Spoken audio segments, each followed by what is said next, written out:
Ifeoma didn't know that if her father's life is restored, a life is taken in exchange because nothing is free in the magical world. Part 4 of Ifeoma and the Cursed Prince. Ifeoma climbed the wall out of the witch's prison and searched for the keys to the chains.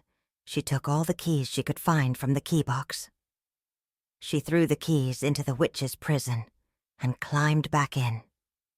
She tried all the keys, but no one opened any of the locks. Ifeoma was sad about this. "What do you want me to do for you, my child?" the tired witch asked her. "My papa is very sick, and I don't want him to be sick anymore.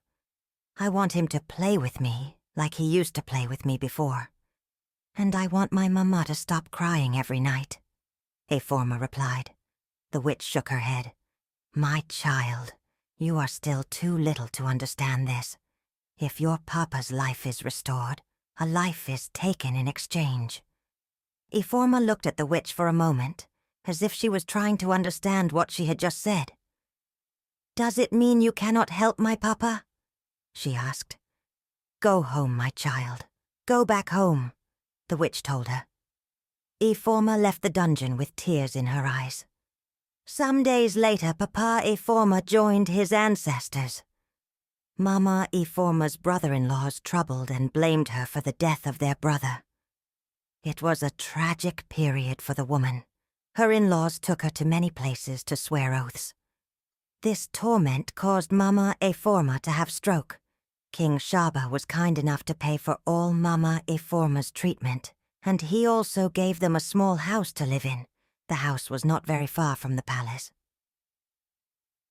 When Ifeoma turned 14 years old, she started working as a maid to take care of her mother, since she couldn't afford to sit down and only rely on the king's help.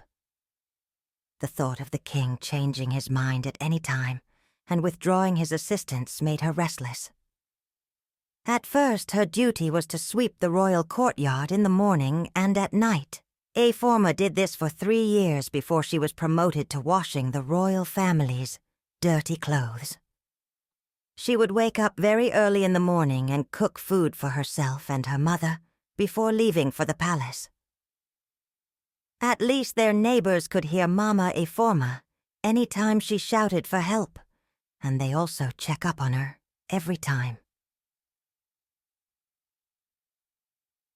One day when Ifeoma was walking past the garden by the prince's window, where she used to dance and sing when she was little, she heard someone humming one of her songs.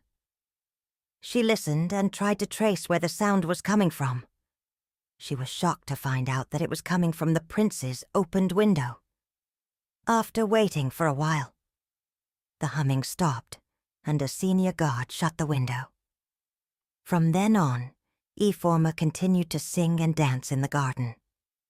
Even on days when her schedule was tight, she would still find time to sing and dance in the garden underneath the prince's window every day and night, because she believed that it was the prince that was humming her song the other day.